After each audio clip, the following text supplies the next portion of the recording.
Itinapon ang kanyang dangal sa putikan sa gitna ng marangyang piging. Si Julia, na itinuring na basahan ng sariling biyenan, ay pinalaya sa gabing dapat ay kanyang tagumpay. Habang tumatawa ang mga traidor, isang tinig mula sa langit ang nagpayanig sa lupa. Ang muling pagbangon ng isang reyna mula sa abo ng pagtataksil. Sino ang tunay na may-ari ng korona? Humanda sa paniningil. Hindi mo ba nakikita, Mateo? She is just a stray dog we picked up from the streets. Isang basahan na kailanman ay hindi magiging sutla kahit anong bihis ang gawin mo sa kanya. Ang tinig ni Doña Victoria ay umalingaw-ngaw sa malawak na pasilyo ng mansyon, puno ng puot, at pagmamaliit na tila bawat pantig ay may kalakip na lason. Sa labas ng pintuan ng marangyang bulwagan, nakatayo si Julia. Ang kanyang mga kamay ay nanginginig habang dahan-dahang hinihigpitan ng hawak sa isang simpleng kahon ng cake na siya mismo ang naghurno. Ito ang araw ng kanilang 3 anibersaryo ng kasal.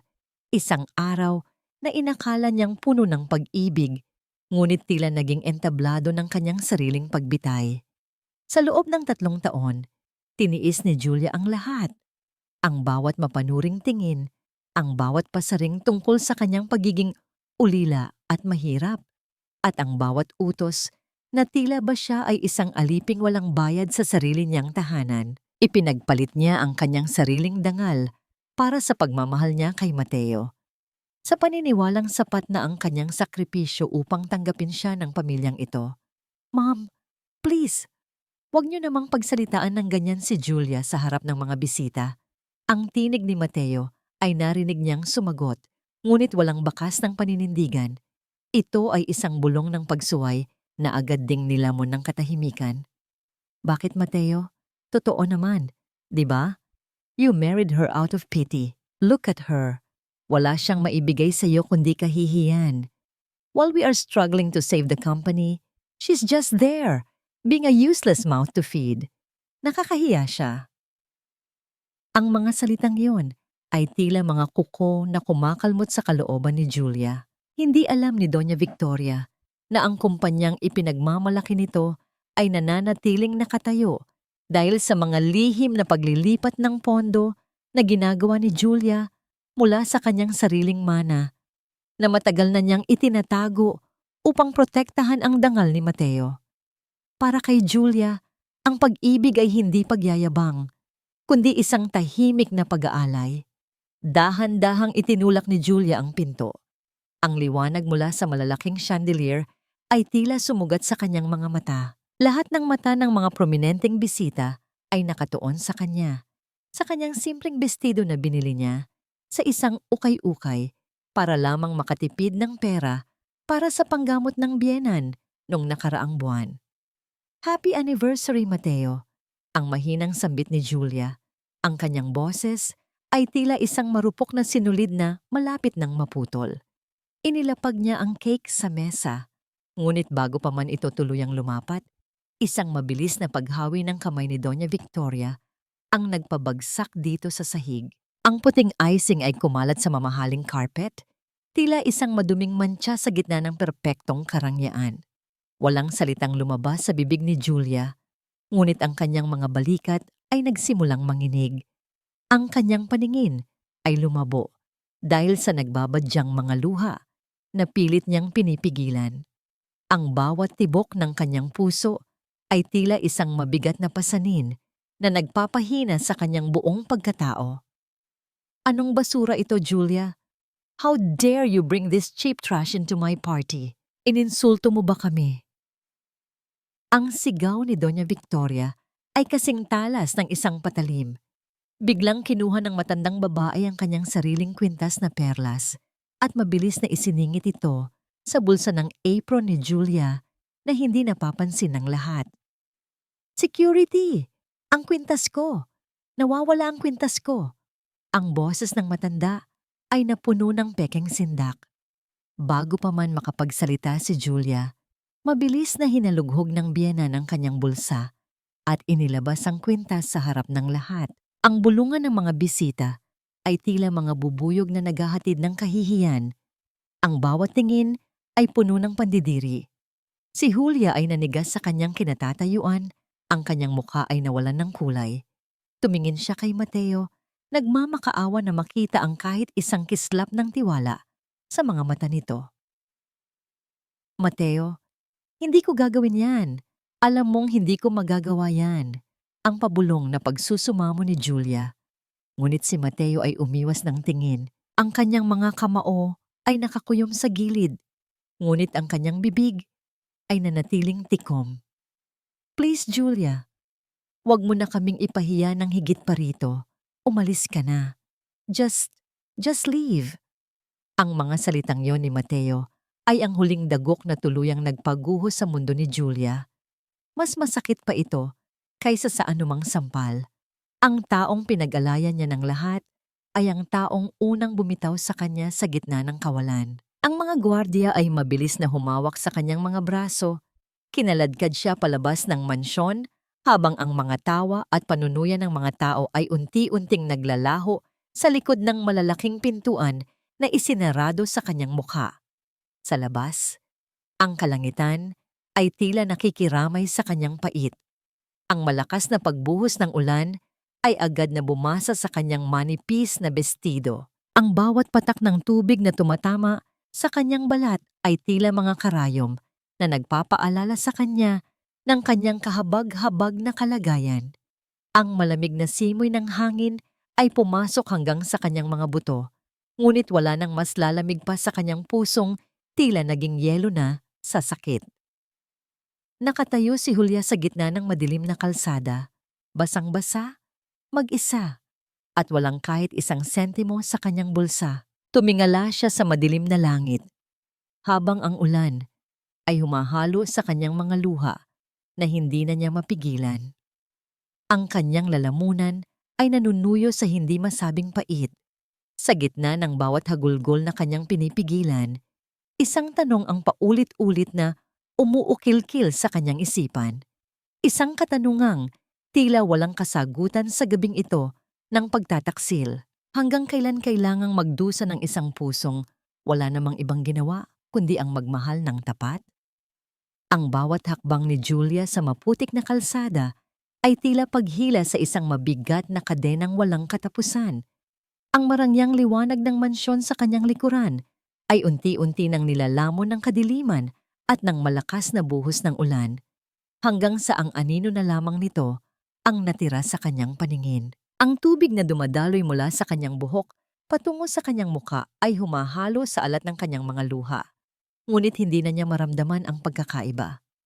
Ang tanging alam niya ay ang lamig na unti-unting nanunuot sa kanyang mga buto. Isang uri ng ginaw na hindi kayang pawiin ng anumang kumot. Napatigil siya sa ilalim ng isang lumang poste ng ilaw na aandap-andap ang liwanag. Doon sa gitna ng kawalan ay muling nagbalik sa kanyang isipan ang lahat ng kanyang isinuko para sa lalaking nagtaboy sa kanya. Naalala niya ang araw na kinuha niya ang tanging pamana ng kanyang yumaong ina, ang isang simpleng gintong hikaw na may maliit na rubi. Iyon ang huling alaala niya sa kanyang mga magulang, ang huling bagay na nag-uugnay sa kanya sa kanyang nakaraan. Ngunit hindi siya nag-atubiling ibenta ito nang sabihin ni Mateo na nanganganib ang kanyang posisyon sa kumpanya dahil sa utang. Ibinigay niya ang lahat hanggang sa wala nang matira sa kanya, kundi ang kanyang pangalan at ang kanyang dangal na ngayon ay yinakap-yakap na rin ng putik sa kalsada. Ang kanyang tiyan ay kumukulo sa gutom, isang mahapdi at mahabang paalala na nakalimutan na niyang kumain simula kaninang umaga dahil sa paghahanda para sa kanilang anibersaryo. Inisip niya ang mga pagkaing inihanda sa loob ng mansyon, ang mga mamahaling alak na iniinom ng mga taong humahamak sa kanya, habang siya ay narito sa labas, basang-basa at tila basahan na itinapon matapos pakinabangan. Ang bawat butil ng ulan na tumatama sa kanyang balat ay tila isang mabisang paalala ng kanyang kamangmangan. Nagmahal siya ng sobra hanggang sa nakalimutan na niyang mag-iwan para sa kanyang sarili. Dahan-dahang itinaas ni Julia ang kanyang kaliwang kamay. Sa gitna ng dilim, kumislap ng bahagya ang kanyang singsing sa kasal. Isang mumurahing piraso ng pilak na binili nila sa isang maliit na tindahan noong panahong nangangako pa si Mateo ng langit at lupa. Sa loob ng 3 taon, ang singsing na ito ang naging simbolo ng kanyang katatagan at ng kanyang pangako na mananatili siya sa tabi ng asawa sa hirap at ginhawa. Ngunit sa gabing ito, ang singsing na yon ay tila naging isang mahigpit na tanikala na sumasakal sa kanyang kalayaan. Giniginaw ang kanyang mga daliri habang sinusubukang alisin ang singsing. Mahigpit ito, tila ayaw bumitaw sa kanyang balat, gaya ng pilit niyang pagkapit sa isang relasyong matagal na palang patay. Sa isang huling malakas na hila, natanggal ang singsing, ngunit kasabay nito ay ang paggasgas ng matalim na gilid nito sa kanyang balat. Ang dugo ay dahan-dahang lumabas mula sa sugat, isang matingkad na pula na agad ding hinuhugasan ng ulan. Hindi niya naramdaman ang sakit ng sugat sa daliri dahil mas matindi ang hapdi sa kanyang dibdib. Hinawakan niya ang singsing ng napakahigpit sa loob ng kanyang palad. Hinahayaan ang mga kanto nito na bumaon sa kanyang laman hanggang sa maramdaman niya ang init ng sariling dugo. Ipinikit niya ang kanyang mga mata at sa isang sandali, tila tumigil ang mundo. Wala nang Mateo, wala nang Doña Victoria, wala nang sakit. Mayroon na lamang isang Julia na, ngunit nagsisimula ng magising mula sa isang mahabang panaginip. Tapos na, Mateo. Ang mahinang bulong ni Julia sa hangin, ang kanyang boses ay tila isang sumpa at isang panalangin sa gitna ng bagyo. Ibinigay ko sa iyo ang lahat, pati na ang kaluluwa ko, pero mula sa gabing ito, kukunin ko na ang lahat ng sa akin. Isang biglang liwanag ang tumama sa kanyang likuran, pumutol sa kadilimang bumabalot sa kalsada. Ang 2 malalaking bilog ng ilaw mula sa isang sasakyan ay unti-unting lumalapit. Ginagawa ang mga patak ng ulan na tila mga kristal na sumasayaw sa hangin. Naramdaman ni Julia ang bahagyang pagyanig ng lupa sa ilalim ng kanyang mga paa habang ang sasakyan ay dahan-dahang huminto sa kanyang tabi.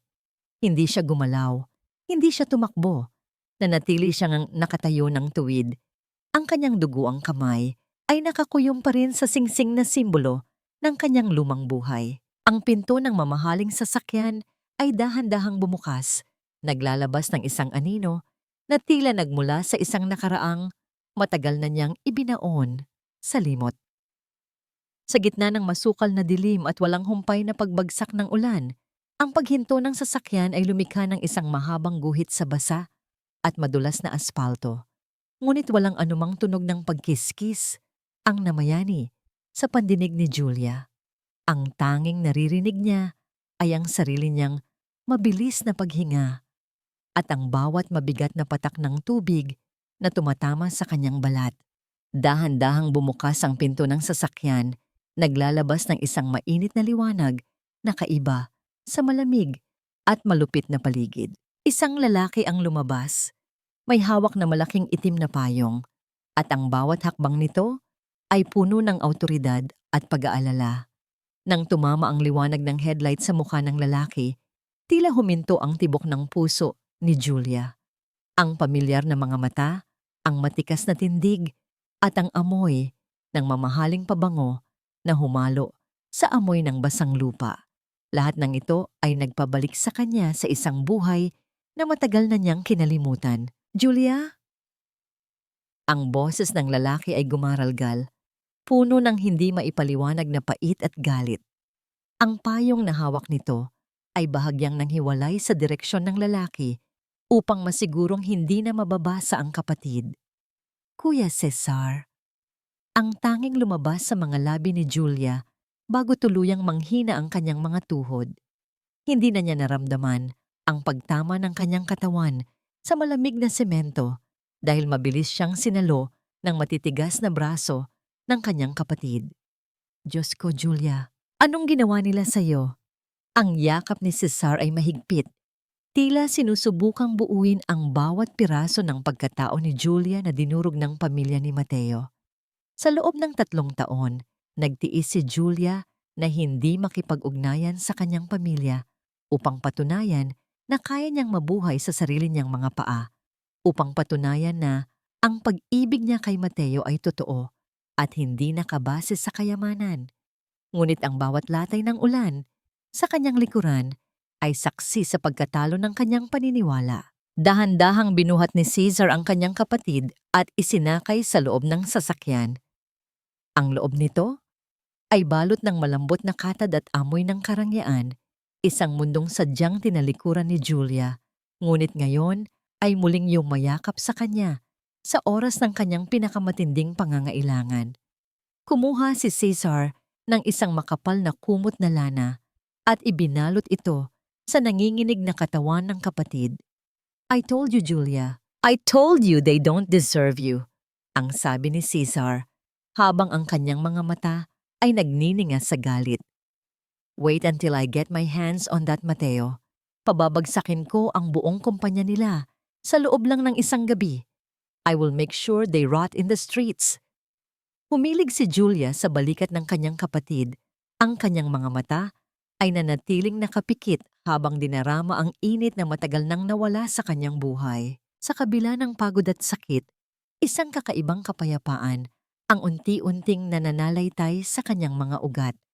Ang paglingap ng isang kapatid ay higit pa sa anumang gamot para sa kanyang sugatang puso. "No, kuya," ang mahinang sagot ni Julia. Ang kanyang boses ay malamig at puno ng determinasyon. "Huwag nating madaliin. I want them to feel every bit of the pain they caused me. Gusto ko silang makitang bumagsak ng dahan-dahan sa paraang hindi nila malilimutan." Napatingin si Caesar sa kanyang kapatid. Ang Julia na nakikita niya ngayon ay hindi na ang mahinhing dalaga na laging nakangiti. Ang mga mata nito ay may lalim na ng isang dagat na kakatapos lang ng isang malakas na bagyo. May isang reynang nagising mula sa pagkakahimbing at ang muling pagbangon nito ay magdadala ng lindol sa mga taong umabuso sa kanyang kabaitan. Inilabas ni Cesar ang kanyang telepono at may mabilis na tinawagan. "Cancel all my meetings for the next 3 days. Prepare the penthouse and get the best medical team. My sister is home." Tumingin si Julia sa bintana ng sasakyan habang mabilis silang lumalayo sa mansyon ng mga linta. Ang mga ilaw ng lungsod ay tila mga bituing naglalaho sa kanyang likuran. Kinuha niya ang salamin sa loob ng sasakyan at tinitigan ang sariling refleksyon. Ang kanyang mukha ay maputla, may bakas ng putik, at ang kanyang mga mata ay puno ng puyat.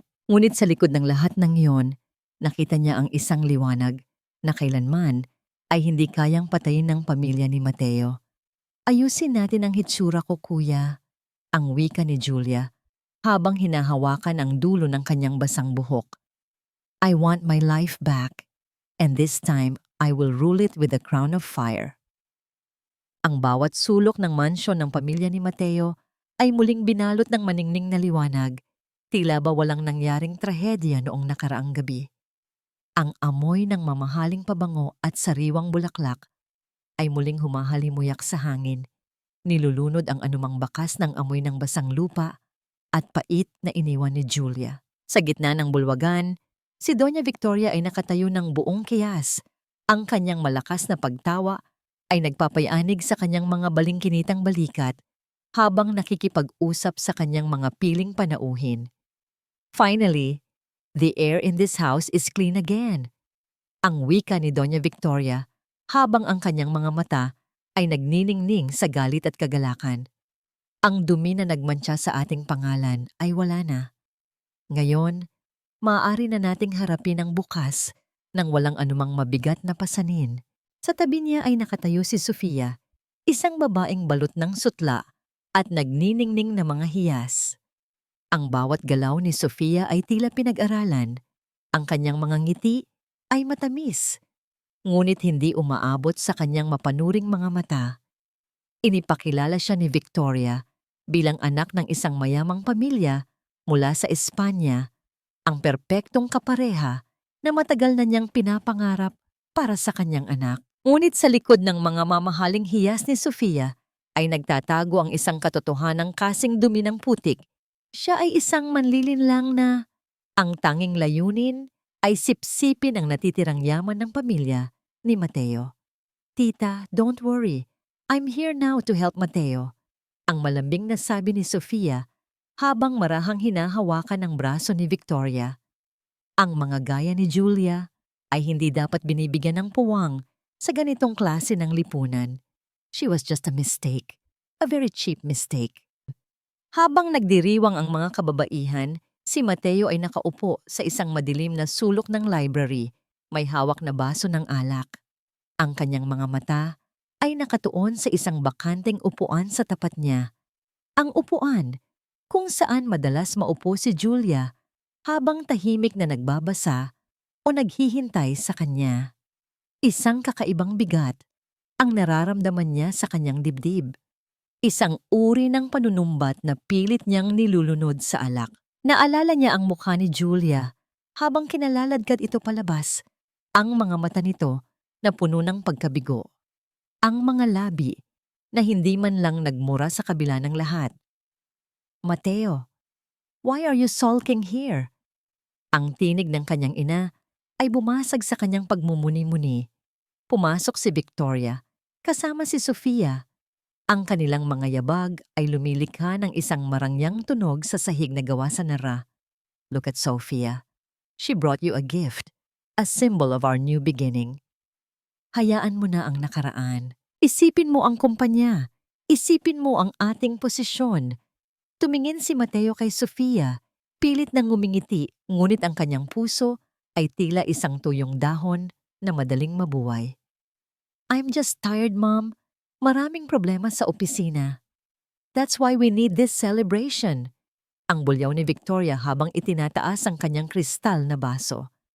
Ang pagtatama ng mga baso sa gitna ng kanilang tagay ay lumikha ng isang matinis na himig, tila isang babala ng paparating na unos. Ngunit ang kasiyahan ay biglang naputol nang ang kanilang head of security ay pumasok. Ang mukha nito ay maputla at ang mga noo ay punong-puno ng pawis.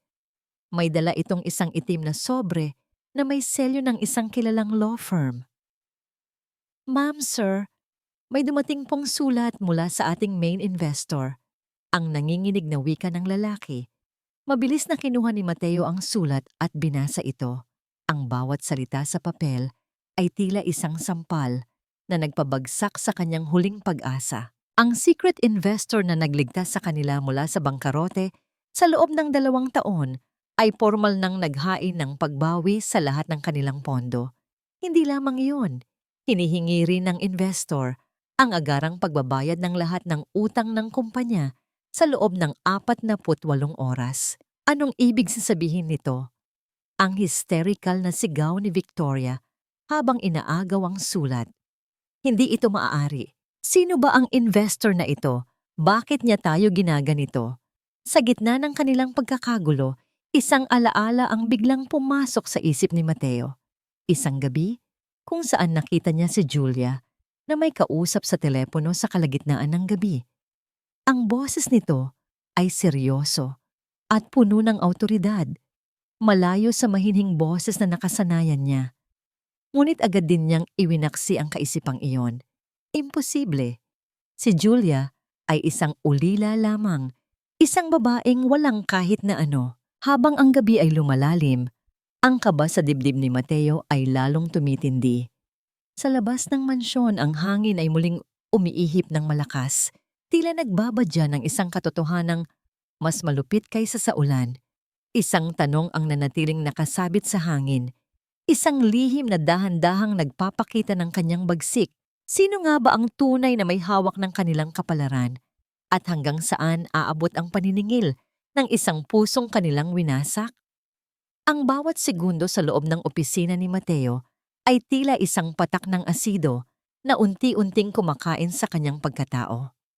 Ang mga dokumentong nakakalat sa ibabaw ng kanyang mesa ay mga saksi sa isang imperyong dahan-dahang nagiging abo. Ang katahimikan sa silid ay hindi nagbibigay ng kapayapaan. Sa halip, Ito ay isang mabigat na pasanin na tila sumasakal sa kanyang hininga. Ang bawat paghinga niya ay may kalakip na pait, isang pait na nagmumula sa katotohanang ang lahat ng kanyang tinatamasa ay nakatayo sa ibabaw ng isang malambot na buhangin. Mateo, kailangan mong gumawa ng paraan. Hindi maaaring mabawi ang lahat ng ito. Ang tinig ni Doña Victoria ay bumasag sa katahimikan, puno ng desperasyon at hindi matanggap na pagkatalo. Ang kanyang mga kamay ay nanginginig habang hawak ang isang mamahaling panyo, pilit na pinupunasan ng pawis na hindi naman makita sa kanyang mukha. Magbenta tayo ng mga ari-arian. Tumawag ka sa mga kaibigan natin. We cannot lose our status. Tumingin si Mateo sa kanyang ina. At sa unang pagkakataon, nakita niya ang isang babaeng balot ng takot sa likod ng mga alahas nito. Ma'am, wala na tayong matatawag na kaibigan. Ang lahat ng akala nating kakampi ay biglang naglaho nang marinig nilang binawi ng main investor ang pondo natin. We are alone. Dahil sa takot na mawala ang kanyang marangyang buhay, lihim na lumabas si Victoria upang makipagkita sa isang tao na kailanman ay hindi niya naisip na lalapitan. Isang kilalang nagpapautang na may mataas na interes. Ang kanyang bawat hakbang sa madilim na pasilyo ng isang lihim na opisina ay tila pagtalikod sa kanyang sariling dangal. Ngunit para kay Victoria, mas mahalaga ang panlabas na anyo kaysa sa anumang moralidad. Hindi niya alam na ang bawat perang kanyang hihiramin ay isang karagdagang pako sa kabaong ng kanilang pamilya. Habang ang kanyang ina ay nalulunod sa maling desisyon, si Mateo ay nagpasya na hanapin ang tanging tao na sa tingin niya ay makakaunawa sa kanya. Nagmaneho siya patungo sa maliit at siksik na eskinita kung saan nakatira si Julia bago sila ikasal. Ang bawat liko ng gulong ng kanyang sasakyan ay tila pagbabalik sa mga alaala ng kanilang pagsisimula. Ang mga panahong sapat na ang isang simpleng hapunan sa tabi ng kalsada, ang mga panahong ang nangiti ni Julia ay higit pa sa anumang yaman. Ngunit nang makarating siya sa tapat ng lumang boarding house, ang kanyang puso ay tila nahulog sa isang malalim na hukay. Ang gusali ay wala na. Ang tanging natira ay mga durog na semento at mga baluktot na bakal. Ang lugar kung saan niya unang nasilayan ang kaligayahan ay isa na ngayong bakanteng lote na puno ng alikabok at kalungkutan. Nakaalis na po ang lahat ng nakatira dyan, sir. Ang wika ng isang matandang lalaki na dumadaan. Binili na po ang lupang iyan ng isang malaking korporasyon. Sabi nila, gagawin daw na center para sa mga mahihirap. Nang hina ang mga tuhod ni Mateo, napasandal siya sa pader ng katabing gusali. At doon, sa gitna ng mga basura, nakakita siya ng isang lumang piraso ng papel na bahagyang natatakpan ng lupa. Dahan-dahan niya itong pinulot at nilinis. Ito ay isang sulat kamay ni Julia, isang maikling mensahe na tila nakalaan para sa araw na ito. Kaya mo yan, mahal ko. Nandito lang ako sa likod mo, kahit anong mangyari. Ang bawat titik sa papel ay tila isang matalim na kutsilyo na sumasaksak sa kanyang dibdib. Ang pag-ibig ni Julia ay naroon sa mga panahong hindi niya ito pinapahalagahan. At ngayon, sa oras ng kanyang pinakamatinding pangangailangan, ang tanging natira sa kanya ay ang isang piraso ng papel na puno ng pait at pagsisisi. Napaupo siya sa gilid ng kalsada, hinahayaan ang kanyang sarili na lunurin ng isang matinding pighati na kailanman ay hindi niya inakalang mararamdaman. Bumalik si Mateo sa kanilang mansyon na tila isang anino na lamang ng kanyang sarili. Pagpasok niya, nakabukas ang telebisyon sa malaking screen sa bulwagan. Ang balita ay tungkol sa isang malaking merger ng mga kumpanya sa ibang bansa. Ngunit bago pa man niya ito patayin, isang imahe ang kumuha ng kanyang pansin. Isang babae ang pababa mula sa isang pribadong eroplano. Ang bawat galaw nito ay puno ng grasya at kapangyarihan. Nakatalikod ang babae. Ngunit ang hubog ng katawan nito, ang paraan ng pag-angat ng kanyang ulo, at ang pamilyar na kislap ng isang hikaw sa kanyang tainga ay nagpabilis sa tibok ng puso ni Mateo. Ang babae ay dahan-dahang humarap sa kamera bago tuluyang sumakay sa isang naghihintay na limusin. "Julia?" Ang pabulong na tanong ni Mateo ay nawala sa malawak na silid. Ang babaeng nakita niya ay hindi na ang Julia na kanyang itinaboy sa ulan. Ito ay isang reyna na muling nabuhay. Isang reyna na handa ng bawiin ang lahat ng sa kanya. Nanlamig ang buong katawan ni Mateo habang ang screen ay nagdidilim. Isang nakapanghihilakbot na katotohanan ang unti-unting nabubuo sa kanyang isipan. Ang babaeng kanyang minaliit ay siya palang may hawak ng lubid na nakapulupot sa kanilang mga leeg. Ang bawat hininga sa loob ng mansyon ng pamilya ni Mateo ay tila may kasamang alikabok ng kabiguan. Ang mga kurtinang dati ay nagniningning sa sikat ng araw ay tila nawalan na ng buhay at ang bawat yabag sa pasilyo ay hindi na nagpapahiwatig ng kapangyarihan kundi ng takot. Ang katahimikan sa loob ng bahay ay sadyang nakakabingi, isang uri ng katahimikan na nagbabadya na ang lahat ng kanilang itinatago ay malapit ng gumuho. Wala na tayong oras, Mateo. Ang mga property natin, isa-isa nang kinukuha ng bangko. Ang boses ni Doña Victoria ay matinis, puno ng desperasyon, habang pilit na pinapakinis ang kanyang mga kuko. Tila ba ang pagpapanatili ng kanyang ganda ay makakapigil sa kanilang pagbagsak. "I need a miracle. We need a miracle." Sa gitna ng kanilang pagtatalo, si Sofia ay nakaupo sa kabilang dulo ng sofa. Ang kanyang mga kamay ay mahigpit na nakakapit sa kanyang mamahaling bag. Sa likod ng kanyang makapal na makeup, ang kanyang balat ay maputla. Hindi alam ni Victoria na ang mayamang pamilya na ipinagmamalaki ni Sofia ay matagal nang baon sa utang sa ibang bansa at ang tanging dahilan kung bakit siya narito ay upang gamitin ang pamilya ni Mateo bilang pansandig. Ngunit ngayon, ang sandigang iyon ay tila isang marupok na sanga na malapit ng mabali. Isang marangyang itim na sobre na may selyong ginto ang inilapag ng kanilang katulong sa mesa. Ang bawat detalye ng sobre ay nagpapahiwatig ng hindi masukat na yaman at kapangyarihan. Dahan-dahang kinuha ito ni Victoria. Ang kanyang mga daliri ay bahagyang nanginginig sa kaba at pananabik. Mula ito sa Celestial Group, ang pabulong na wika ni Victoria. Ang kanyang mga mata ay lumaki sa gulat. Sila ang pinakamalaking investment firm sa bansa ngayon. "Mateo, inimbitahan tayo sa isang charity auction and gala night." Mabilis na lumapit si Mateo at binasa ang nilalaman ng imbitasyon. Ang layunin ng auction ay upang makalikom ng pondo para sa mga biktima ng pang-aabuso at ang lahat ng mga kilalang negosyante ay naroroon. Ngunit ang mas mahalaga, nakasaad sa huling bahagi ng sulat na ang Celestial Group ay naghahanap ng isang bagong partner para sa kanilang susunod na multi-billion project sa bansa. "This is it, Mateo. Ito na ang sagot sa mga panalangin ko." Ang tawa ni Victoria ay muling umalingaw-ngaw sa silid, isang tawang puno ng panunuya at huwad na kagalakan. Ang may-ari ng Celestial Group ay balitang isang bilyonaryong galing sa ibang bansa. Kapag nakuha natin ang loob niya, babalik tayo sa tuktok, may iwan na natin ang lahat ng malas na dinala ng basurang hulya na yon. Tumingin si Sofia sa imbitasyon at sa isang saglit isang anino ng pangamba ang dumaan sa kanyang mga mata. May kung anong bumabagabag sa kanyang kalooban, isang pakiramdam na ang imbitasyong ito ay hindi lamang isang pagkakataon, kundi isang bitag na dahan-dahang nagsasara. May lihim siyang hindi masabi.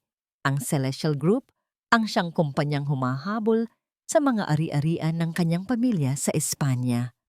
Ngunit mas pinili niyang manahimik, umaasa na sa gabing iyon ay makakahanap siya ng paraan upang makalusot. "Gagawin natin ang lahat para magmukhang perpekto sa gabing iyon." Ang utos ni Victoria, ang kanyang mga mata ay muling nagningning sa sakim. Isuot niyo ang pinakamahal nating natitirang mga hiyas. I want the world to know that we are still the royalty of this society. Samantala, sa isang malawak na opisina, sa tuktok ng isang skyscraper, ang bawat gamit ay gawa sa kristal at itim na marmol. Isang babae ang nakatayo sa harap ng malaking bintana, nakatanaw sa mga ilaw ng lungsod na tila mga alitaptap sa dilim. Hawak niya ang isang listahan ng mga panauhin at sa dulo nito ay ang mga pangalang pamilyar sa kanya. Dahan-dahang ibinaba ng babae ang listahan sa ibabaw ng mesa. Ang bawat galaw niya ay tila isang tula ng kapangyarihan at tiwala sa sarili. Ang kanyang mga kuko ay kulay pula, kasing pula ng galit na matagal niyang kinimkim, ngunit ang kanyang mukha ay kasing amo ng isang anghel. Ang lahat ay handa na, ma'am. Ang wika ng isang boses mula sa kanyang likuran. Hindi lumingon ang babae. Isang manipis na ngiti ang sumilay sa kanyang mga labi.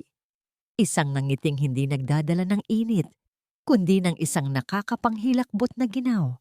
Ang lahat ng kanyang paghihirap, ang bawat patak ng luha sa ilalim ng ulan, at ang bawat sampal na tinanggap niya ay naging gasolina upang buuin ang apoy na ito.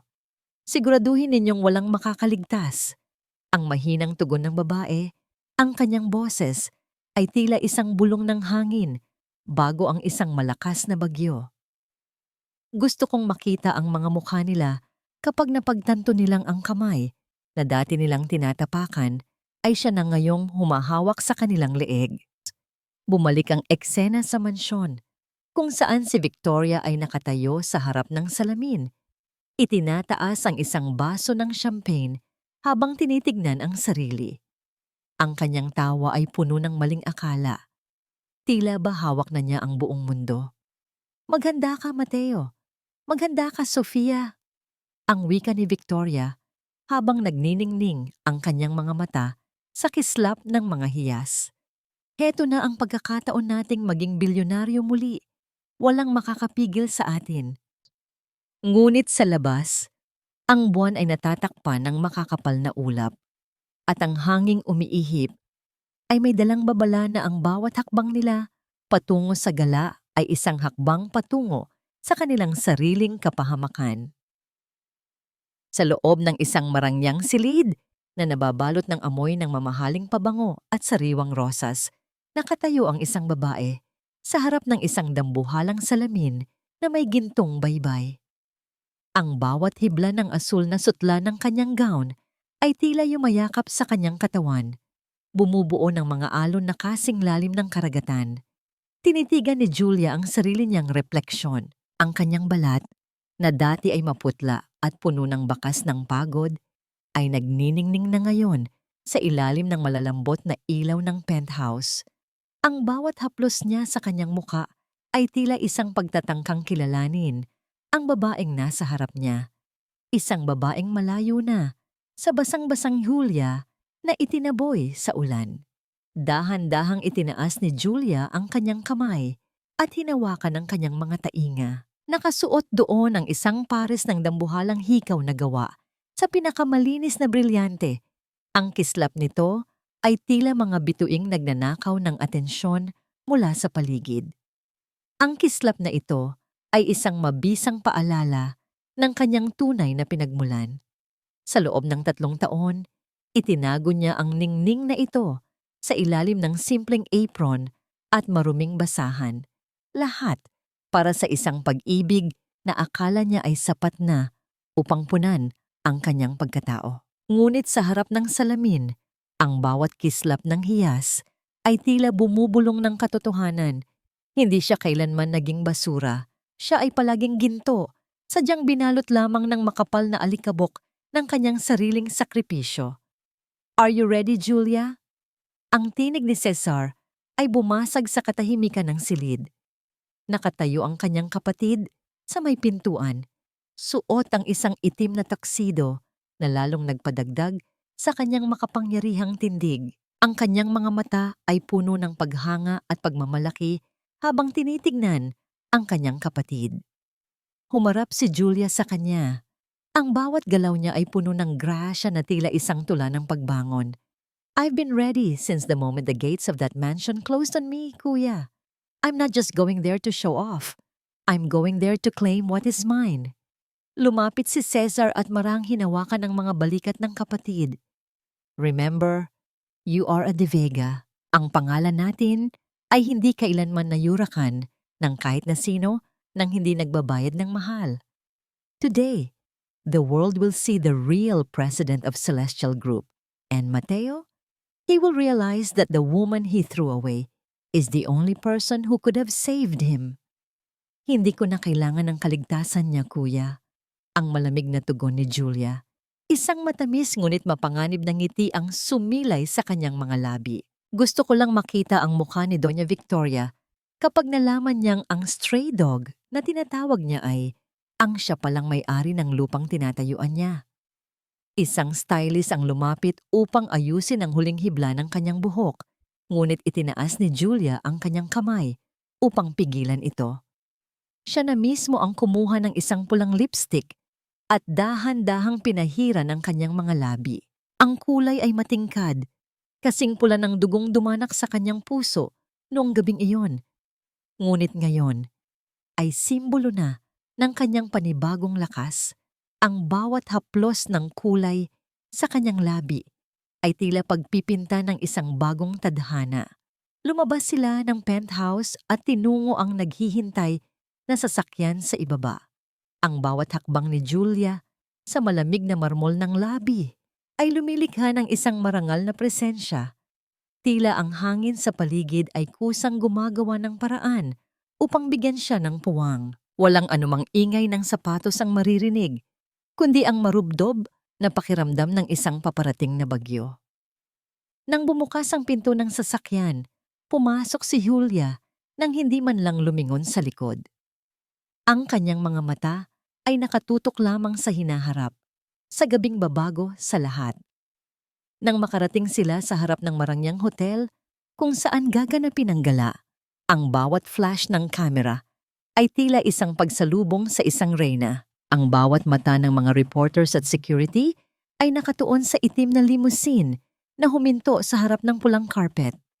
Ang bawat hininga sa paligid ay tila nag-abang. Nararamdaman ang bigat ng awtoridad na dala ng sasakyang yon. Dahan-dahang bumukas ang pinto. Unang lumabas si Cesar. At bago pa man siya makahakbang, iniabot niya ang kanyang kamay sa loob. Isang kamay na may suot na mamahaling singsing at may makinis na balat ang lumabas at humawak sa kamay ni Cesar. Ang bawat patak ng liwanag mula sa mga chandelier sa labas ay tila nag-aagawan upang dapo sa kanyang gown. Nang tuluyang lumabas si Julia, ang lahat ay tumahimik. Ang tanging mararamdaman ay ang mabilis na pagtibok ng mga puso ng mga taong nakasaksi sa kanyang kagandahan. Nakatayo siya ng tuwid. Ang kanyang ulo ay mataas at ang kanyang mga mata ay nagniningning sa ilalim ng mga spotlight. Sa gitna ng karamihan, nakita niya ang pamilyar na mga mukha. Si Mateo, na nakatulala at tila nakakita ng isang multo, at si Doña Victoria, na ang baso ng champagne ay dahan-dahang nanginginig sa kanyang kamay. Isang matalim na tingin ang ipinukol ni Julia sa kanila. Isang tingin na hindi nagdadala ng galit, kundi ng isang nakakapanghilakbot na kapangyarihan. Sa sandaling iyon, alam ng lahat na ang gabing ito ay hindi tungkol sa charity auction. Ito ay tungkol sa muling pagpapakilala ng isang babaeng namatay sa ulan at muling nabuhay sa apoy. Hindi ba't sinabi ko na sa inyo, ang mga basurang galing sa kalye, kahit bihisan mo ng sutla, ay amoy putik pa rin. Security, bakit hinayaan ninyong makapasok ang magnanakaw na ito? Ang tinig ni Doña Victoria ay pumutok sa gitna ng katahimikan ng bulwagan, kasing talas ng isang basag na kristal. Ang bawat mata ng mga elitistang panauhin ay nakatuon kay Julia na nooy nakatayo sa gitna ng spotlight. Ngunit sa pagkakataong ito, hindi yumuko si Julia. Hindi siya nanginig. Sa halip, ang kanyang mga labi ay bahagyang gumuhit ng isang ngingiting puno ng pait at kapangyarihan. Isang ekspresyong tila nagmumula sa isang reynang nakatingin sa isang kaawa-awang alipin. Si Mateo ay tila naging isang estatwa sa kanyang kinatatayuan. Ang baso ng alak sa kanyang kamay ay bahagyang tumagilid. Hinahayaan ang pulang likido na dahan-dahang pumatak sa sahig, ngunit wala siyang pakialam. Ang kanyang paningin ay nakapako sa babaeng nasa harap niya. Ang Julia na kilala niya ay laging nakatali ang buhok, laging amoy bawang at sibuyas, at laging may bakas ng pagod. Ngunit ang babaeng ito, ang babaeng balot ng asul na sutla at nagniningning na mga brilyante, ay isang estranghero na tila nagmula sa kanyang pinakamatapang na pangarap at pinakamalupit na bangungot. Wait, Mom, hindi ito maaari. Ang pabulong na wika ni Mateo, ang kanyang boses ay puno ng pagkalito. Julia? Anong Julia? Mateo, gising. Ang singhal ni Victoria habang mabilis na lumalapit kay Julia, ang kanyang bawat hakbang ay nagpapayanig sa kanyang mga alahas. Siguro ay ninakaw mo ang imbitasyong ito o baka naman may matandang bilyonaryo kang niloko para lang makapasok dito. You are a disgrace. Security, ano pang hinihintay nyo? Kaladkarin ang babaeng ito palabas. Ang mga gwardiya ay dahan-dahang lumapit, ngunit bago pa man nila mahawakan ang braso ni Julia, isang malakas na presensya ang humarang sa kanila. Si Cesar ay humakbang pasulong, ang kanyang mukha ay kasing tigas ng granito. Ang bawat tao sa bulwagan ay napasinghap nang makilala ang lalaki. Si Cesar de Vega, ang tanyag na kingmaker ng industriya, ay nakatayo sa tabi ng babaeng tinatawag nilang basura. Touch her, and I will make sure your entire security firm is erased from this city by tomorrow morning. Ang malamig na banta ni Cesar. Ang kanyang boses ay hindi malakas, ngunit ang bawat salita ay may bigat ng isang hatol na kamatayan. Tumahimik ang buong paligid. Ang tanging maririnig ay ang mahinang pag-indayog ng mga chandelier sa itaas. Lumapit si Julia kay Doña Victoria. Ang bawat hakbang niya ay puno ng grasya na tila isang tula ng paghihiganti. Huminto siya ilang pulgada lamang ang layo mula sa matandang babae. Ang amoy ng mamahaling pabango ni Julia ay tila sumakal sa mura at mapanghe na amoy ng desperasyon ni Victoria. Magnanakaw? Ang mahinang tanong ni Julia. Ang kanyang boses ay kasing kinis ng pelus. Iyan ba ang itatawag nyo sa taong nagbayad ng lahat ng utang nyo sa loob ng 3 taon? Yan ba ang itatawag nyo sa secret investor na hindi nyo man lang pinag-aksayahang kilalanin? Dahil masyado kayong abala sa pagpapakasasa sa perang hindi naman sa inyo? Anong pinagsasabi mo? Ang nauutal na tugon ni Victoria. Ang kanyang mukha ay unti-unting nawawalan ng kulay. Kinuha ni Julia ang isang itim na folder mula sa kanyang assistant at dahan-dahang binuksan ito sa harap ni Victoria. Sa loob ay ang mga orihinal na titulo ng mansyon, ang mga kasunduan sa pondo ng kumpanya ni Mateo, at ang mga katibayan ng bawat sentimong inilipat ni Julia mula sa kanyang sariling account upang isalba sila sa kahihiyan. Hindi ako nagnakaw, Doña Victoria. Ang wika ni Julia, ang kanyang mga mata, ay nagniningning sa ilalim ng mga ilaw. Actually, binili ko ang bawat hibla ng damit na suot nyo ngayon. Binili ko ang bawat pagkaing kinakain nyo. Binili ko ang buong pagkatao nyo. Humarap si Julia kay Mateo, na nooy tila hindi na makahinga.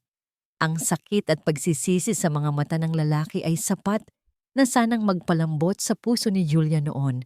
Ngunit ngayon, wala na siyang nararamdaman, kundi ang isang malalim at malamig na kawalan.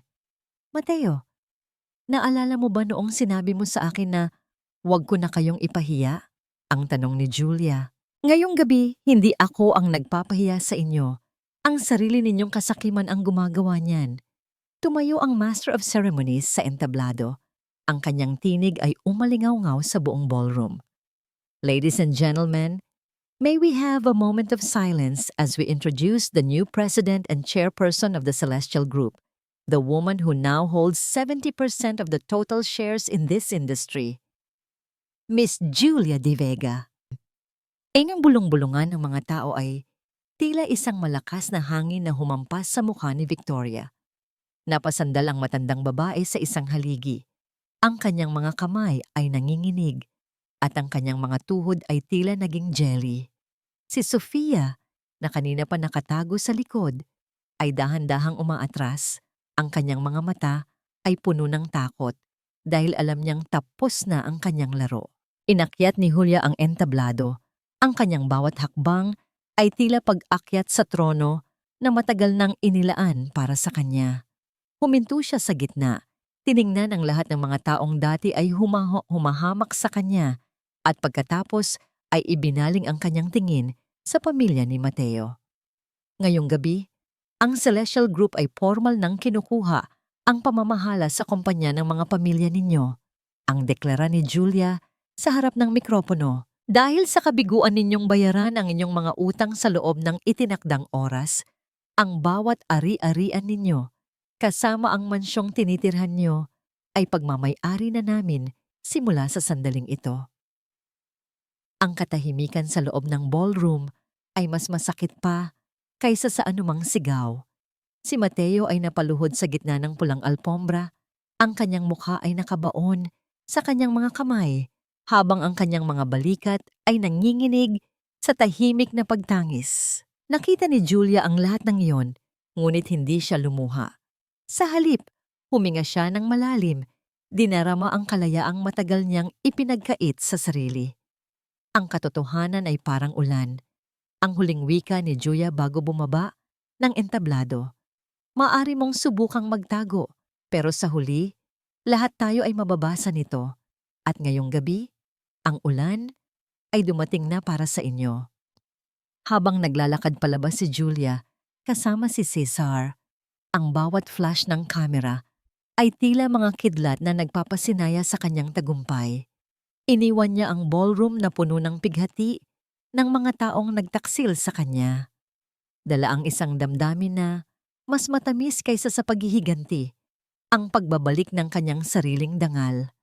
Ang bawat sinag ng araw na pumasok sa bintana ng mansyon noong umagang yon ay hindi nagdala ng pag-asa, kundi isang malupit na paglalahad ng katotohanan. Ang malawak na sala, na dati ay puno ng tawanan at tunog ng mga mamahaling baso, ay naging kasing lamig ng isang libingan.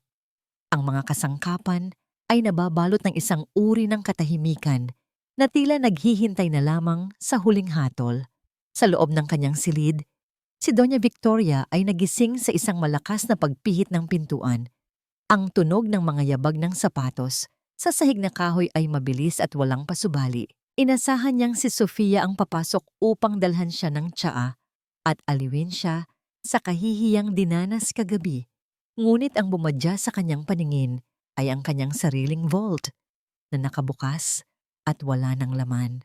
Ang bawat alahas, ang bawat bundle ng pera, at maging ang mga titulo ng lupa na pilit niyang itinago ay naglaho na. Sofia! Sofia! Ang sigaw ni Victoria ay puno ng pait at takot habang mabilis siyang tumatakbo sa pasilyo. Ngunit ang tanging sumagot sa kanya ay ang isang piraso ng papel na naiwan sa ibabaw ng hapagkainan. Sa sulat ni Sofia, walang bakas ng pagsisisi, kundi isang maikling paalam na nagsasabing ang lahat ng nakuha niya ay kabayaran sa oras na sinayang niya sa isang pamilyang wala na palang halaga. Ang manlilinlang ay nalinlang din ng sarili niyang uri at sa pagkakataong ito, si Victoria ang naiwang duguan sa gitna ng digmaan. Habang ang matandang babae ay napapasandal sa pader, dahan-dahang bumukas ang malaking pintuan ng mansyon. Isang grupo ng mga kalalakihan na nakasuot ng itim na suit ang pumasok. Hawak ang mga dokumentong may selyo ng korte. Walang anumang ingay ng sigaw, kundi ang formal at malamig na pagbasa ng utos ng pagpapaalis. Ang bawat gamit na pinakaiingatan ni Victoria, ang mga antigo na florera, ang mga painting na gawa ng mga tanyag na artista, ay dahan-dahang nilagyan ng pulang marka. Hindi niyo pwedeng gawin ito. Akin ang bahay na ito. Ang sigaw ni Victoria ay nawala sa hangin habang pilit siyang inaalalayan ng mga guwardya palabas. Wala siyang dalang anuman, kundi ang damit na suot niya at ang kanyang nanginginig na galit. Sa labas ng gate, si Victoria ay napaupo sa gilid ng kalsada. Ang semento ay magaspang at mainit, isang malayo at masakit na pakiramdam mula sa malalambot na carpet na nakasanayan niya. Isang estranggero ang dumaan at nag-abot sa kanya ng isang piraso ng matigas na tinapay. Marahil dahil sa awa sa itsura ng matandang babae na tila nawala sa sarili. Doon, sa tapat ng bahay na dati niyang pagmamay-ari, kinain ni Victoria ang tinapay nang may luha sa mga mata. Ang bawat kagat ay may lasa ng alikabok at pagsisisi. Isang kabaligtaran sa marangyang handaan na lagi niyang ipinagmamalaki. Samantala, si Mateo ay nagawang makapasok sa gusali ng Celestial Group. Ang bawat hakbang niya sa makintab na lobby ay tila paglalakad sa ibabaw ng mga bubog. Nang makarating siya sa tapat ng opisina ni Julia, hindi na siya ang matikas na lalaking dati ay tinitingala. Ang kanyang taksido ay gusot, ang kanyang buhok ay gulo-gulo, at ang kanyang mga mata ay puno ng matinding puyat at pighati. Dahan-dahang lumabas si Julia mula sa kanyang silid. Ang kanyang presensya ay tila isang pader ng yelo na hindi kayang tibagin ng anumang apoy. Nang makita siya ni Mateo, mabilis na lumapit ang lalaki at lumuhod sa kanyang harapan. Hinahawakan ang dulo ng kanyang gown habang ang mga balikat nito ay nanginginig sa tahimik na paghagulgol. "Julia, patawarin mo ako. Please." Ang pabulong na pagsusumamo ni Mateo. "Nabulag ako ng takot sa aking ina. Nabulag ako ng pride. Pero mahal kita, Julia. Alam kong naririyan pa ang Julia na nakilala ko sa ilalim ng ulan. Give me one more chance. Let's start over." Tinitigan ni Julia ang lalaking nasa kanyang paanan.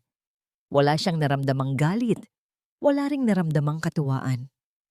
Ang tanging naroon ay ang isang malalim at tuyong balon ng mga alaala. Dahan-dahan niyang inalis ang kamay ni Mateo sa kanyang damit. Isang kilos na tila pagpunit sa huling pahina ng kanilang kwento. "Mahal mo pa rin ako, Mateo?" Ang tanong ni Julia. Ang kanyang boses ay kasing linaw ng isang malamig na gabi. "Ang pag-ibig mo ay kasing babaw ng bulsa mo. Noong akala mo ay wala akong halaga. Hindi mo ako kayang panindigan. Ngayong alam mo na ang tunay kong yaman. Doon mo lang naalalang may puso ka pala?" "Hindi, Julia. Hindi ganoon." Ang huling hirit ni Mateo habang ang mga luha niya ay pumapatak sa semento. "Ang Julia, nakilala mo, ay matagal nang namatay sa gabing iniwan mo siya sa gitna ng bagyo." Ang dugtong ni Julia habang dahan-dahang tumatalikod. Ang Julia na nasa harap mo ngayon ay ang reynang binuo ng sarili niyang mga luha. Ang pag-ibig ay hindi isang investment na babalikan mo lang kapag kumikita na ito, Mateo. Ang pag-ibig ay paninindigan sa oras na wala na ang lahat. At sa bagay na yon, matagal ka nang nabigo. Habang naglalakad palayo si Julia, ang tunog ng pagsasara ng pinto ng kanyang opisina ay tila isang huling tuldok sa isang mahabang pangungusap ng sakit. Naiwan si Mateo sa gitna ng malawak na lobby, isang taong may pangalan, ngunit wala ng pagkatao. Habang ang mundo sa kanyang paligid ay patuloy na gumagalaw nang wala siya. Ang sikat ng umaga ay marahang humahalik sa mga luntiang damo sa loob ng isang payapang sementeryo. Malayo sa ingay at polusyon ng syudad, ang bawat ihip ng hangin ay tila isang banayad na haplos na nagdadala ng amoy ng mga sariwang bulaklak at basang lupa. Sa gitna ng katahimikan, nakatayo si Julia sa harap ng isang puting marmol na puntod. Wala nang mga luha ng pighati sa kanyang mga mata. Ang tanging naroon ay ang isang uri ng kapayapaan na matagal niyang ipinagkait sa kanyang sarili. Dahan-dahang inilapag ni Julia ang isang pumpon ng puting liryo sa ibabaw ng puntod ng kanyang ina. Hinaplos niya ang nakaukit na pangalan dito at sa pagkakataong ito, hindi na niya naramdaman ang bigat ng nakaraan na tila isang dambuhalang bato sa kanyang dibdib. Sa loob ng 3 taon, dinala niya ang kahihiyan at ang pakiramdam na siya ay walang halaga. Ngunit sa harap ng kanyang ina, natutunan niyang patawarin ang kanyang sarili. Pinatawad niya ang sarili niya sa pagmamahal sa maling tao, sa pagbibigay ng lahat, hanggang sa maubos siya, at sa paniniwalang ang kanyang halaga ay nakadepende sa pagtanggap ng iba. Ma, malaya na ako. Ang pabulong na wika ni Julia. Ang kanyang boses ay may dalang gaan na tila isang ibon na nakawala sa hawla. Hindi na ako ang Julia na binuo ng kanilang mga salita. Ngayon, ako na ang sumusulat ng sarili kong kwento. Pagkalipas ng ilang buwan, ang bawat sulok ng isang bagong gusali sa gitna ng Maynila ay napuno ng ingay ng pag-asa. Ito ang Bahay Dayang, isang pundasyong binuo ni Julia para sa mga kababaihang nakaranas ng pang-aabuso at kawalan ng katarungan. Ang bawat pader nito ay pininturahan ng malalambot na kulay at ang bawat silid ay puno ng liwanag. Hindi lamang ito isang gusali, ito ay isang santuwaryo para sa mga pusong sugatan na nagnanais muling bumangon. Habang naglalakad si Julia sa pasilyo, isang maliit na batang babae ang lumapit sa kanya. Ang bata ay may dalang isang simpleng drawing ng isang malaking puno na may makukulay na bunga. Hinawakan ng bata ang kamay ni Julia at ang init ng munting palad na iyon ay nagpadaloy ng isang kakaibang emosyon sa buong pagkatao ng babae. Salamat po, Ate Julia, dahil hindi na po umiiyak si Mama, ang mahinang sabi ng bata. Yumukod si Julia at niyakap ang bata. Sa sandaling iyon, natanto niya na ang bawat pait na dinanas niya, ang bawat sampal na tinanggap niya, at ang bawat gabing inilaan niya sa pag-iyak sa ilalim ng ulan ay may mas malalim palang layunin. Ang kanyang sariling pagkawasak ang naging pundasyon upang makapagtayo siya ng kanlungan para sa iba.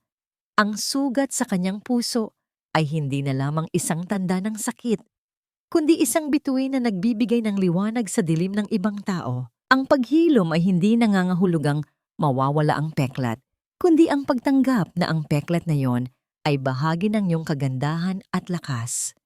Bumalik si Julia sa kanyang opisina na may ngiti sa mga labi, ngunit ang kapayapaang iyon ay bahagyang nagambala nang makita niya si Cesar na naghihintay sa kanya. Ang mukha ng kanyang kapatid ay seryoso at may hawak itong isang madilaw na sobre na may selyo ng isang pasilidad ng gobyerno. May dumating na liham para sa iyo, Julia. Ang wika ni Cesar, ang kanyang boses ay puno ng pag-aalangan. Galing ito sa City Jail mula kay Mateo. Dahan-dahang kinuha ni Julia ang sobre. Hindi siya naramdaman ng takot o galit, kundi isang malalim na kuryosidad. Alam niyang ang kumpanya ng pamilya ni Mateo ay tuluyan ng naglaho at ang mga ilegal na transaksyon na ginawa ni Doña Victoria upang pagtakpan ang kanilang mga utang ay nagresulta sa mga kasong kriminal. Dahil sa pagpirma ni Mateo sa mga dokumentong hindi niya binasa dahil sa bulag na pagsunod sa ina, damay siya sa pagbagsak ng kanilang pamilya. Naupo si Julia sa kanyang mesa at binuksan ang sobre. Ang papel sa loob ay may bakas ng mga lumang mantsa, marahil ay mula sa pawis o luha. Habang tinititigan niya ang unang linya ng sulat, naramdaman niya ang isang huling bugso ng hangin mula sa kanyang nakaraan na tila humihingi ng isang huling pagkakataon na mapakinggan. Ang bawat hakbang ni Julia sa loob ng malamig na pasilyo ng City Jail ay tila paglalakad sa isang mundong nawalan na ng kulay. Ang amoy ng kalawang, lumang semento, at ang bigat ng kawalan ng pag-asa ay tila humahadlang sa bawat hininga ng mga taong naroroon. Ngunit si Julia ay nanatiling matuwid ang tindig. Ang kanyang bawat galaw ay puno ng dignidad na tila hindi kayang dungisan ng madilim na paligid. Ang kanyang suot na simpleng puting blusa ay nagniningning sa gitna ng kadiliman, isang simbolo ng kalinisan ng kalooban na matagal niyang ipinaglaban. Nang makarating siya sa silid para sa mga bisita, nakita niya si Mateo na nakaupo sa likod ng makapal na salamin. Ang lalaking dati ay kasing kisig ng isang prinsipe ay isa na lamang anino ng kanyang nakaraan. Ang kanyang buhok ay gulo-gulo. Ang kanyang mga mata ay lubog at napapalibutan ng itim na marka ng puyat at ang kanyang balat ay tila naging kasing kulay ng abo. Nang makita niya si Julia, mabilis na dinala ni Mateo ang kanyang mga kamay sa salamin, tila sinusubukang abutin ang isang pangarap na kailanman ay hindi na magiging kanya. Julia, dumating ka. Ang pabulong na wika ni Mateo sa intercom. Ang kanyang boses ay basag, puno ng isang uri ng pait na nagmumula sa kaibuturan ng kanyang kaluluwa. Dahan-dahang naupo si Julia sa tapat niya. Hindi siya nagmamadali at ang kanyang mga mata ay nanatiling kalmado, walang bakas ng galit o puot. Ang nararamdaman niya sa sandaling iyon ay hindi ang sakit na dati ay nagpapahagulgol sa kanya gabi-gabi, kundi ang isang malalim at tuyong katahimikan. Isang uri ng katahimikan na nagpapahiwatig na ang bawat sugat ay tuluyan na ngang naghilom, hindi dahil nawala ang peklat, kundi dahil wala na itong kakayahang maghatid ng hapdi. I received your letter, Mateo. Ang mahinang tugon ni Julia. Ang kanyang boses ay kasing linis ng kristal, walang anumang pag-aalinlangan. Narito ako hindi para makinig sa mga paliwanag, kundi para tapusin ang lahat.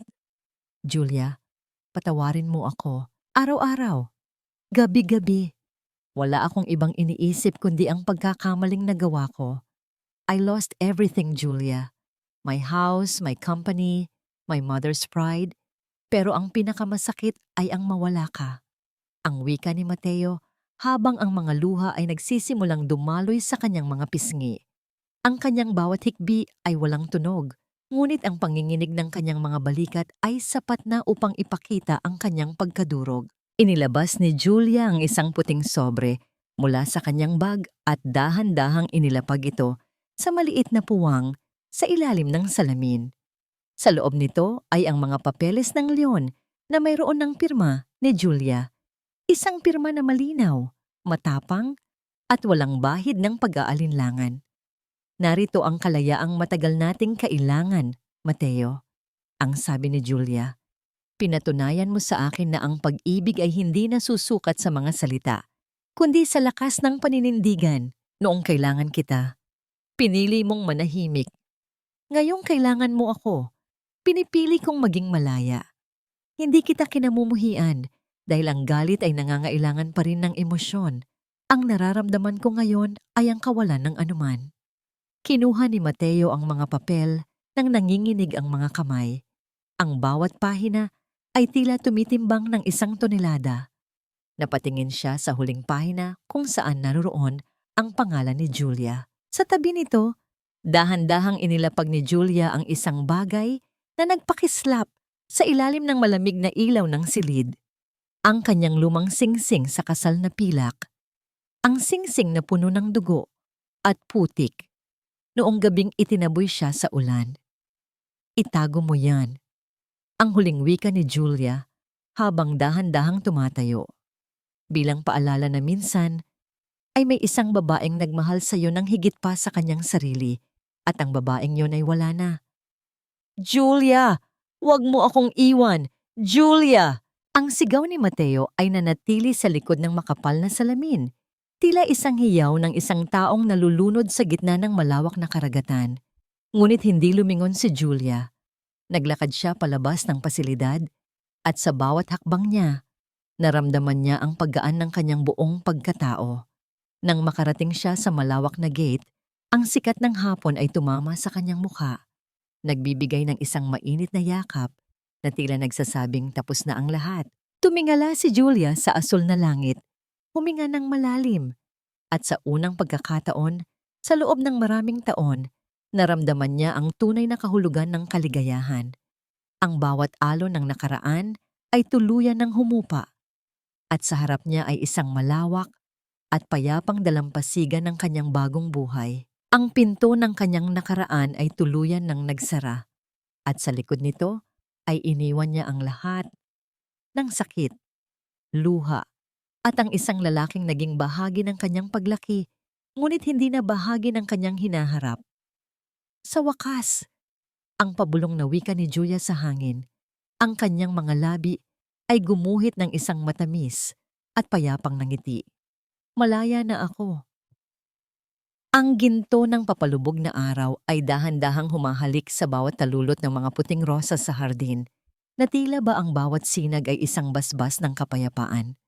Ang amoy ng inihaw na pagkain at sariwang kape ay humahalo sa malamig na simoy ng hangin, lumilikha ng isang atmosfera ng tunay na tahanan. Sa gitna ng tawanan at masiglang kwentuhan ng mga kababaihan mula sa bahay dayang, nakatayo si Julia, bitbit ang isang baso ng sariwang juice. Ang kanyang mukha ay wala ng bakas ng pait, kundi isang ningning na nagmumula sa kaibuturan ng kanyang pagkatao. Lumapit sa kanya si Lola Remedios, ang dating katulong sa mansyon ni na Mateo, na ngayon ay siyang tumatayong tagapamahala ng kusina sa foundation ni Julia. Ang matanda ay dahan-dahang humawak sa kamay ni Julia. Ang mga kulubot na palad nito ay nagbibigay ng isang pamilyar at mainit na kalinga. Walang anumang salitang lumabas sa kanilang mga labi, kundi ang isang makahulugang tingin na puno ng pasasalamat at pagkilala sa layong narating ng babaeng nasa kanyang harap. Ang bawat haplos ni Lola Remedios ay tila isang pagkilala na ang Julia na dati niyang lihim na kinakaawaan ay isa na ngayong matatag na haligi para sa marami. Ang ganda ng paligid, hindi ba kuya? Ang wika ni Julia nang maramdaman niya ang presensya ni Cesar sa kanyang tabi. Inakbayan siya ng kanyang kapatid. Ang bawat haplos nito sa kanyang balikat ay puno ng pagmamalaki. You've built something beautiful here, Julia. Hindi lang ito tungkol sa pera o kapangyarihan. You gave these people a reason to smile again. You gave yourself a reason to smile again. I realized that my scars aren't something to hide, kuya. Ang tugon ni Julia habang nakatanaw sa mga batang nagtatakbuhan sa damon. Sila ang nagpapaalala sa akin na kahit anong bagyo ang dumaan, may kakayahan akong bumangon. Ang tunay na yaman ay wala sa vault ng bangko, kundi sa mga pusong nagagawa nating buuin muli. Sa gitna ng kanilang pag-uusap, ang bawat galaw sa paligid ay tila isang tula ng bagong simula. Ang mga kababaihang dati ay may mga matang puno ng takot ay nakikita na ngayong tumatawa ng malakas. Ang kanilang mga boses ay umaalingaw-ngaw sa hardin na tila isang himig ng tagumpay. Wala ng mga anino ng nakaraan na sumusunod sa kanila. Ang bawat isa sa kanila ay may hawak na panulat, handa nang isulat ang sarili nilang mga bukas sa paraang sila ang may kontrol. Dinala ni Julia ang kanyang paningin sa malayo, kung saan ang langit ay unti-unti nang nagiging kulay, ube at kahel. Naalala niya ang Julia na nakatayo sa ilalim ng ulan, basang-basa, talunan, at walang kahit na ano. Ang babaeng yon ay hindi na isang estranghero sa kanya, kundi isang matapang na bersyon ng kanyang sarili na kailangang dumaan sa apoy upang maging dalisay. Pinatawad na niya ang babaeng iyon. Minamahal na niya ang babaeng iyon. Are you ready for the next chapter, Julia? Ang tanong ni Cesar. Ang kanyang boses ay puno ng kuryosidad at suporta. There are a lot of opportunities out there. Maybe a new love. O baka naman isang bagong venture sa ibang bansa. Huminga ng malalim si Julia. Ang kanyang dibdib ay punong-puno ng hangin na kasing presko ng umaga. Tumingin siya sa kanyang kapatid. Ang kanyang mga mata ay nagniningning sa ilalim ng unang bituin na lumitaw sa langit. Ang kanyang nangiti ay hindi lamang isang pagkurba ng mga labi, kundi isang deklara ng kalayaan. I don't know yet, kuya. Ang sagot ni Julia. Ang kanyang boses ay matatag at puno ng awtoridad. But one thing is for sure, hindi na ako maghihintay ng taong magbibigay sa akin ng corona. I am the author of my own life now. And this story? It's just getting started. Ang dahan-dahang pagpikit ng araw sa abot-tanaw ay tila isang maringal na pagsasara ng isang kabanata at pagbubukas ng isang mundong puno ng walang hanggang posibilidad. Sa gabing iyon, hindi na si Julia ang babaeng itinaboy. Siya ang reynang kusang lumakad palayo sa isang kahariang hindi karapat-dapat sa kanya upang itayo ang sarili niyang palasyo sa ibabaw ng pundasyon ng kanyang sariling dangal. Ang panahon ay tila isang mahusay na manghahabi. dahan-dahang binubuo ang mga hibla ng ating mga karanasan hanggang sa maging isang buong dibuho ng ating pagkatao. Sa bawat paglipas ng araw, ang mga alaala ng pait at ulan ay unti-unti nang nagiging bahagi ng isang malawak na nakaraan na hindi na kayang saktan ng kasalukuyan. Sa loob ng opisina ni Julia, sa itaas ng pinakamataas na gusali sa lungsod, ang katahimikan ay hindi na isang kaaway, kundi isang matapat na kaibigan na nagbibigay ng puwang para sa kanyang mga pangarap. Sa kabilang dako ng lungsod, sa isang maliit at madilim na silid na malayo sa karangyaan ng kanyang nakaraan, si Doña Victoria ay nakaupo sa harap ng isang maliit na bintana. Ang kanyang mga kamay, na dati ay balot ng mga brilyante, ay tuyo na at nanginginig habang hinahawakan ng isang baso ng tubig. Wala ng mga utusan, wala ng mga palakpak, at wala ng mga taong nanginginig sa kanyang galit. Ang tanging kasama niya ay ang alingaungaw ng sarili niyang mga salitang mapangapi, na ngayon ay tila mga multong bumabalik upang ipaalala sa kanya ang bawat pusong kanyang winasak. Ang kanyang yaman ay naglaho, ngunit ang mas masakit na katotohanan ay ang mapagtantong wala siyang iniwan na kahit anong pagmamahal sa mundong ito. Si Mateo naman, sa loob ng 4 na sulok ng kanyang selda, ay may hawak na isang maliit na piraso ng pilak. Ang sing-sing na iniwan ni Julia ay naging kaisa-isang bagay na nag-uugnay sa kanya sa isang mundong mayroon pang halaga. Sa bawat gabi ng kanyang pag-iisa, natutunan niyang basahin ang bawat gasgas sa sing-sing na yon bilang isang aralin sa katapatan at paninindigan. Pinatawad na siya ni Julia, hindi dahil karapat-dapat siya rito, kundi dahil kailangan ni Julia ang kapayapaan upang magpatuloy. Ang kapatawarang iyon ang pinakamabigat na parusa para kay Mateo, ang malaman na siya ay pinatawad na ng taong hindi na niya kailanman muling mahahawakan o makakasama. Nang tanungin ni Caesar si Julia kung nakaramdam ba siya ng tagumpay sa pagbagsak ng mga taong umapi sa kanya, isang matamis at malalim na ngiti lamang ang isinagot ng kanyang kapatid. Ang tunay na tagumpay, kuya, ay hindi ang makita silang nasasaktan. Ang wika ni Julia habang nakatingin sa malawak na tanawin ng lungsod. Ang tunay na tagumpay ay ang sandaling tumingin ako sa salamin at hindi ko na nakita ang biktima. Ang tunay na tagumpay ay ang mahanap ko ang sarili kong kapayapaan nang hindi umaasa sa kanilang paghingi ng tawad. I have forgiven them, but more importantly, I have honored myself.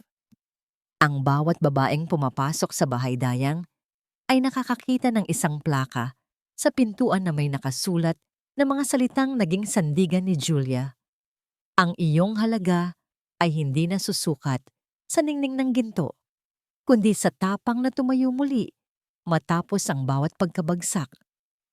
Ang mensaheng ito ay naging isang buhay na patotoo na ang bawat sugat ay may dalang aral at ang bawat luha ay may dalang pag-asa. Sa huling sandali ng dapit hapon, habang ang mga ilaw ng lungsod ay isa-isang nagbubukas na tila mga alitap-tap sa dilim, dahan-dahang isinarado ni Julia ang kanyang journal. Ang bawat pahina nito ay puno ng mga kwento ng sakit, pagbangon at tagumpay. Wala nang puwang para sa mga tanong na, bakit ako? O hanggang kailan? Dahil alam na ni Julia ang sagot. Ang bawat pagsubok ay bahagi lamang ng kanyang paghahanda para sa isang mas matayog na lipad. Ang kwento ni Julia ay hindi lamang isang kwento ng paghihiganti o pagbawi ng kayamanan. Ito ay isang paalala sa bawat nakikinig na ang pag-ibig na walang kasamang respeto ay isang bitag at ang sakripisyong walang hangganan ay isang uri ng pagpapakamatay sa sariling pagkatao. Ang bawat tao ay karapat-dapat sa isang pag-ibig na nagpapalago, hindi sa isang pag-ibig na nagpapaliit. Sa ilalim ng tahimik at payapang langit, huminga ng malalim si Julia. Ang hangin ay may dalang amoy ng tagumpay at bagong simula. Ang kanyang puso, na dati ay punong-puno ng mga bitak, ay isa na ngayong matatag at nagniningning na obra maestra. Ang ulan ay tumigil na, ang unos ay lumipas na, at sa wakas, ang reyna ay nakaupo na sa kanyang tunay na trono, ang trono ng kanyang sariling kalayaan at dangal. Dito nagtatapos ang kwento. Ngunit sa puso ni Julia, ang tunay na buhay ay kasisimula pa lamang. Sa bawat bukang liwayway, may dalang bagong pag-asa, bagong pagkakataon, at isang walang hanggang pasasalamat sa bawat ulan na nagturo sa kanya kung paano sumayaw sa gitna ng bagyo.